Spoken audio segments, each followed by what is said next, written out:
Hello दोस्तों, सबसे पहले आप सभी को मेरा सादर प्रणाम। जय देवभूमि उत्तराखंड, जय हिंद, वंदे मातरम, भारत माता की जय। जय जवान, जय किसान, जय विज्ञान, जय संविधान। दोस्तों, सबसे पहले विश्व के सबसे बड़े लोकतांत्रिक देश भारत गणराज्य के सभी सम्मानित देशवासियों को आज भारतीय संविधान दिवस की 76वीं वर्षगांठ की हार्दिक शुभकामनाएं। तो दोस्तों, आशा करते हैं कि आप सभी लोग स्वस्थ होंगे, मस्त होंगे और अपने जीवन में अपने परिवार के साथ व्यस्त होंगे। तो मैं भी ठीक ही हूँ, जैसे हूँ आपके सामने हूँ, ठीक भी नहीं हूँ। एक मेडिसिन की, जैसे कि मैंने बताया है, एक मेडिसिन की सप्लाई नहीं आ रही मेरी 2-3 महीने से, जो कि ब्लड थिनर का काम करती है। ब्लड में जो चिपचिपाहट होती है, क्लॉटिंग वगैरह की डर होती है, उसको ब्लड को थिन करने का, वो पतला करने का काम करती है। तो उसकी सप्लाई नहीं आ रही है, तो उसकी वजह से मुझे काफ़ी दिक्कत हो रही है। थोड़ा हार्ट में, सिर में और ये जॉइंट्स में पेन हो रहा है, क्योंकि अंदर क्लॉट्स वगैरह बन रहे हैं। तो इस वजह से हार्ट को ब्लड सप्लाई में दिक्कत हो रही होगी, तो इसलिए। और आप लोग कैसे हैं, आप लोग भी अपना ध्यान रखिएगा। आजकल स्वस्थ इंसान भी बीमार पड़ रहा है। और बाकी यहाँ पे दिल्ली का पॉल्यूशन तो क्या ही बोले। जिस एरिया में हम रहते हैं, यहाँ का AQI means air quality index जो है 620 के पार है। तो आप लोग समझ ही जाइए कि कितने जहरीली हवा में हम लोग रह रहे हैं। खैर, ये अलग बात है कि मैं घर से बाहर नहीं जाती हूँ, क्योंकि मेरा इम्यून सिस्टम काफ़ी वीक है। और दोस्तों, थंबनेल देख के आप सभी लोग समझ ही गए होंगे कि मैं आज संविधान दिवस पे किसी विशेष चिंतनीय और सोचनीय एक विषय पे बात करना चाह रही हूँ। वैसे तो ये 2 महीने पहले की बात है, लेकिन मैंने सोचा आज संविधान दिवस है, तो क्यों ना इस विषय पे थोड़ा चर्चा कर ली जाए। और कल मुझे कोई भाई है संजय रावत करके, उनकी लाइव में हम जुड़ते हैं हमेशा। वो रात 8:30 से और 1 बजे तक, 1-1:30 बजे तक 4 घंटे की लाइव स्ट्रीम करते हैं, तो हम वहाँ पे जुड़ते हैं। तो उन्होंने ही मुझे बताया था कि आप इस विषय पे भी एक वीडियो बनाइएगा, आप अच्छी वीडियो बनाते हैं और आप अच्छा बोलते हैं। तो मैंने भी सोचा कि आज संविधान दिवस है, तो ये जो विषय है ये संविधान और कानून से ही, हमारी न्याय प्रणाली से ही संबंधित है। तो क्यों न इस विषय में आज ही बात कर ली जाए। तो दोस्तों, आज मैं बात करने जा रही हूँ, जो आपको थंबनेल में ये शख्स दिख रहे होंगे, ये व्यक्ति दिख रहे होंगे, ये है जागेश्वर प्रसाद अवधिया, जो कि अभी 86 साल के हैं।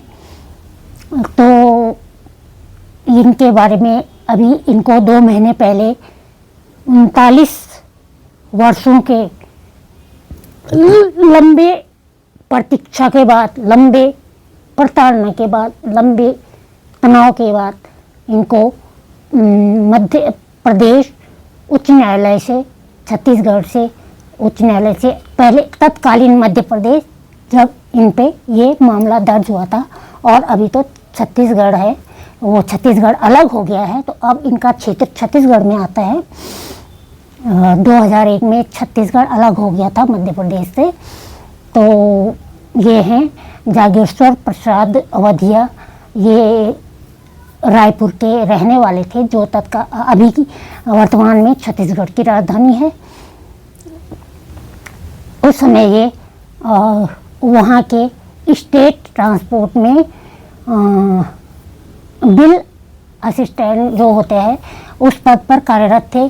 तब उनकी केवल सिर्फ मात्र 1000 रुपये मासिक वेतन था। और दोस्तों, आप लोगों को यह सुनकर बहुत ही अफसोस होगा, और यह सोचने पे ज़रूर सोचने के लिए और चिंतन करने के लिए ये बाध्य कर देगा कि जो हमारे डॉक्टर अंबेडकर ने संविधान बनाया है, समानता का अधिकार जो उसमें वर्णित है, क्या यही समानता का अधिकार है?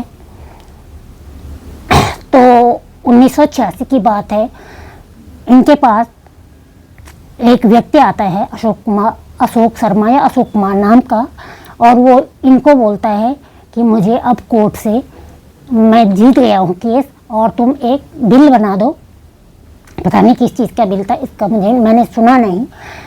तो इन्होंने कहा कि मैं नहीं बना सकता, अगर तुमने कोर्ट से केस जीता है तो आप वहीं, मुकदमा तो केस से कोर्ट से जीता है तो आप वहीं से ये फिर वहीं से बनवाइए, और ये गाइडलाइंस के खिलाफ है, दिशा निर्देशों के उल्लंघन है, दिशा निर्देशों का उल्लंघन है, ये मेरे अंडर में नहीं आता है, मैं इस बिल को नहीं बना सकता हूँ। वो दोबारा आया, इन्होंने मना कर दिया। वो पैसे देने की कोशिश कर रहा था, इनको रिश्वत देने की, तो इन्होंने मना कर दिया था कि मैं नहीं बना सकता हूँ, ये मैं दिशा निर्देशों के खिलाफ नहीं जा सकता हूँ, उनका उल्लंघन नहीं कर सकता हूँ।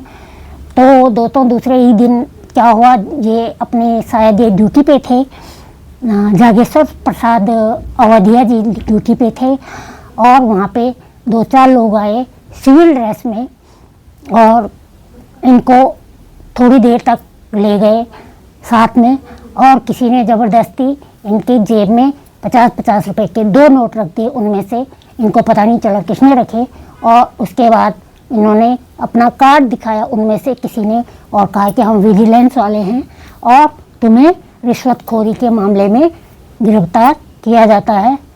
उन्होंने कहा कि मैंने कोई रिश्वत नहीं ली है, आप मेरी तलाशी ले सकते हैं। तो जो उनकी तलाशी ली गई, घर में उनका केवल एक साइकिल थी एटलस की, जिससे शायद वो दफ्तर आते जाते थे, और एक टेबल फैन रहा होगा, यही रहा होगा वहीं ऑफिस में टेबल फैन, और इनकी जो ब्लू शर्ट बोलते हैं थे, कमीज शर्ट, उसकी जेब में जब तलाशी ली तो 50-50 के 2 नोट पाए गए, जो कि ज़बरदस्ती किसी ने रखे थे, उन लोगों में से किसी ने रखे थे, इनको पीछे खींच के, इनको पता नहीं चला, पीछे से रखे थे, इनको पता नहीं चला कि किसने रखे, और उन्होंने इन्हें उसी आधार पे गिरफ्तार कर दिया, कहा कि हम विजिलेंस वाले हैं और तुम्हारा हमने स्टिंग कर लिया है और तुम रिश्वतखोरी में पकड़े गए हो। इन पे मुकदमा किया गया।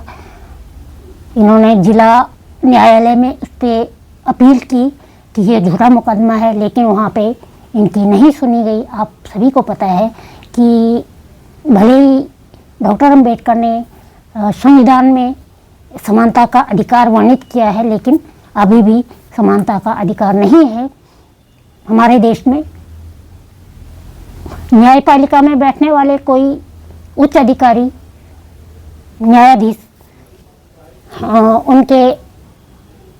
उन पे अभी जो रिश्वतखोरी का मामला दर्ज हुआ था, और उसके बाद न जाने स्क्रिप्ट रची गई थी या क्या था, उनके घर में आग लग गई थी, और फिर जले हुए नोटों के ढेर मिले थे, तो उनके लिए कोई कानून नहीं है। फिर इनको गिरफ्तार किया गया, उसके बाद इनको निलंबित किया गया। 1000 रुपये इनका वेतन था। उसके बाद निलंबन के बाद आप सभी को पता है कि वेतन का 50% मिलता है, फिर इनको 500 रुपये मिलते थे। जैसे ही जिला न्यायालय में वो फैसला आया तो इनको 1 साल का कठोर कारावास और 1000 रुपये जुर्माना भी इनसे लिया गया। उसके बाद ये घर में रहे, निलंबन होकर छोटा मोटा काम करते रहे, कहीं पे चौकीदारी का, कहीं पे कुछ। इनके 4 बच्चे थे, जिससे कि सिर्फ इनकी नौकरी ही नहीं गई, इनकी जवानी, इनकी 39 साल की उम्र ही बाधित नहीं हुई, बल्कि इसके साथ साथ कई अपूर्णीय क्षति हुई है कई चीज़ों की। इनका बेटा, बड़ा वाला बेटा सीए बनना चाहता था, सीए की पढ़ाई करना चाहता था, लेकिन उसके पास फीस नहीं थी, उसके पास कपड़े नहीं थे, उसके पास कोई ट्रांसपोर्ट नहीं था, और बेटियों की शादी भी जैसे तैसे करके इन लोगों ने की। आप सभी को पता है कि स्लम एरिया में जो जितने मतलब पिछड़ा क्षेत्र होता है, वहाँ पे लोग नहीं समझते हैं कि कौन सच्चा है कौन झूठा है। सभी लोग डरते हैं, या तो डर के मारे, या तो सभी इनको भ्रष्टाचारी या रिश्वतखोर का बच्चे कह के उनको पुकारते थे। कोई इनसे बातचीत नहीं करता था, और रिश्तेदारों ने, सभी ने मुंह मोड़ लिया था। इनकी धर्मपत्नी जो है वो इसी कारण तनाव में चली गई थी, अवसाद की शिकार हो गई थी। उसके तो जो अवसाद की शिकार हुई तो उनको इलाज के लिए भी उनके पास कोई पैसा नहीं था। बड़ी मुश्किल से उनका भरण पोषण होता था, पेट पालते थे, नमक रोटी खा के, नमक चावल खा के। जो सरकारी राशन पता नहीं उस समय मिलता था या नहीं मिलता था, मिलता रहा होगा बीपीएल कार्ड पे या किसी पे, लेकिन उसी से इनका गुजारा होता था। और इनकी पत्नी भी स्वर्गवास हो गई इसी तनाव में। उनको इलाज भी नहीं मिला, उपचार नहीं मिला और वो भी चल बसी। जैसे तैसे करके ये लड़ते रहे, इन्होंने हिम्मत नहीं हारी। और अभी इनको 2 महीने पहले 39 साल के बाद इनको माननीय उच्च न्यायालय से बाइज्जत बरी किया गया। परंतु दोस्तों, न्यायालय से तो ये बाइज्जत बरी हो गए, लेकिन जो 39 साल इन्होंने खोए, जो इनके बच्चों ने अपना भविष्य खोया, अपना बचपन खोया, अपना जिस उम्र में उन्हें स्कूल जाना था और मौज मस्ती करनी थी, उस उम्र में उन्होंने मेहनत मजदूरी की, अपना घर की जिम्मेदारियां संभाली। जो व्यक्ति इतना स्वाभिमानी था, इतना उसे अपना आत्मसम्मान प्रिय था कि उसने नकली बिल बनाने के लिए, फर्जी बिल बनाने के लिए मना कर दिया था, वो व्यक्ति कितना मुंह छुपाकर और सिर झुकाकर लोगों के सामने 39 सालों तक जाता रहा, उसका तो कंपेंसेशन नहीं दिया जा सकता है, उसका कोई भी भरपाई उसकी नहीं कर सकता है। वो अपूरणीय क्षति है जो 39 साल गुजर गए। जो उनकी पत्नी चली गई, उनको कोई वापस नहीं ला पाएगा। जो उनकी बेटियों के सपने थे, उनके बेटों के सपने थे, उनको कोई पूरा नहीं कर पाएगा। लेकिन अब वो इसलिए लड़ रहे हैं कि जो मुझे बिना किसी आरोप के निलंबन दिया गया, और वो जितना निलंबन का पैसा था, जो मुझे आधा वेतन मिला, उतने सालों का मुझे पूरा वेतन दिया जाए और अब मुझे पेंशन दी जाए। और जो हम तो चाहते हैं कि जो उनका हर्जाना है, मानहानि हुई, उसका भी इनको हर्जाना दिया जाए। तो दोस्तों, ये है कानून व्यवस्था, ये है न्याय प्रणाली, ये न्यायपालिका की लचर व्यवस्था बोल सकते हैं इसे। ऐसे विषयों को, ऐसे मामलों को देख के सबको न्याय दिलाने वाली न्याय व्यवस्था कहीं ना कहीं खुद कटघरे में खड़ी पाई जाती है। जो बड़े बड़े भ्रष्टाचारी, बड़े बड़े माफिया देश छोड़ के भाग गए, जो लाखों करोड़ों अरबों खरबों का लेके चले गए, उन पे कोई कार्रवाई नहीं, उनके लिए कोई कानून नहीं। जो न्याय के मंदिर में बैठने वाले न्यायाधीश, जिन पे करोड़ों रुपए जिन्होंने जब्त कर लिए या जला दिए, उन पे कोई कार्रवाई नहीं। लेकिन 100 रुपए के झूठे रिश्वतखोरी के मामले में 39 साल तक मानसिक प्रताड़ना से एक कमजोर व्यक्ति को इस तरह से जीवन झेलना पड़ रहा है। इसे जीवन व्यतीत करना नहीं बोलते हैं, इसे झेलना बोलते हैं। तो ये कोई समानता का अधिकार नहीं दर्शाता है। जिन्होंने संविधान बनाया, डॉक्टर अंबेडकर ने, उन्होंने कभी यही कामना नहीं की होगी, यह कामना कि कल को जो मैं समानता का अधिकार इसमें वर्णित किया है मैंने, वो उसका गला घोट दिया जाएगा, वो कहीं पे रहेगा नहीं। कानून में सिर्फ ये कानून अमीरों का कानून बन के रह जाएगा। गरीबों के लिए, मध्यम वर्गीय परिवारों के लिए, सामान्य के लिए कानून व्यवस्था कहीं लागू नहीं होगी। हाँ, जहाँ पे गिरफ्तारी करनी होगी, जहाँ पे दंडित करना होगा, वहाँ पे इनके लिए खूब कानून होगा। लेकिन जहाँ पे इनको न्याय देने की बात होगी, इनके लिए कोई कानून नहीं होगा इनके साथ। और इससे हमें ये भी एक शिक्षा मिलती है दोस्तों, ये भी हमें अनुभव मिलता है कि जब इंसान पे दुख आता है, इंसान के जीवन में कोई टर्निंग पॉइंट आता है, कोई मोड़ आता है, भयावह मोड़ आता है, तो उसी समय पहचान होती है अपने और परायों की, अपनों में छुपे परायों की और परायों में छुपे अपनों की।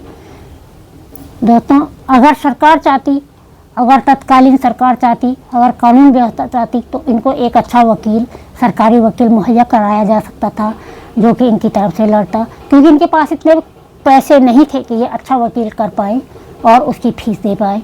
तो इसी की इन्हें सज़ा मिली 39 साल बाद। भले ही ये बरी हो गए, लेकिन जो उनके मन में है, जो उनके दिल में जो 39 साल की जो दुखद पल, एक एक पल जो गांठ बंधे हुए हैं, वो उसकी भरपाई वो घाव कोई नहीं भर सकता है, वो वही जानते हैं। और हम उन्हें साधुवाद करते हैं, उन्हें नमन करते हैं, सैल्यूट करते हैं कि जो उन्होंने इतनी प्रताड़ना के बाद भी इतनी हिम्मत बांधी रही और लड़ते रहे। और जैसा कि हमारे न्यायपालिका में हमारी जो राष्ट्रीय प्रतीकों में से अशोक स्तंभ पे चक्र में लिखा रहता है, सत्यमेव जयते, सत्य की विजय हुई। विजय तो हुई, लेकिन देर में हुई। ये काफ़ी कुछ खो चुका है, वो वापस नहीं लाया जा सकता, वो अपूर्णीय है। लेकिन अभी भी हम अपनी न्यायपालिका से और अपनी सरकार से यही अपील करेंगे और यही अपेक्षा करेंगे कि उन्हें जो बिना बात का उन्हें निलंबन मिला, उसका जो जितना उनकी वेतन का आधा नहीं दिया गया, 50%, वो भी उन्हें दिया जाए। जितना उनका मानहानि हुई उसका हर्जाना दिया जाए। जितना उन्होंने कोर्ट कचहरी के चक्कर काटे 39 साल तक, उसका हर्जाना दिया जाए।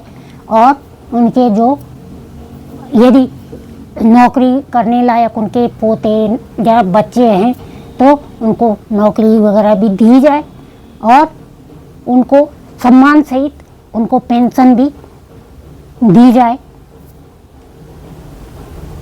बाकी तो कुछ वापस नहीं हो सकता जो चला गया, लेकिन जो बस में है, जो कर सकते हैं, वो कर दिया जाए, वो उनको दिया जाए, उनका हक दिया जाए, उनका अधिकार दिया जाए।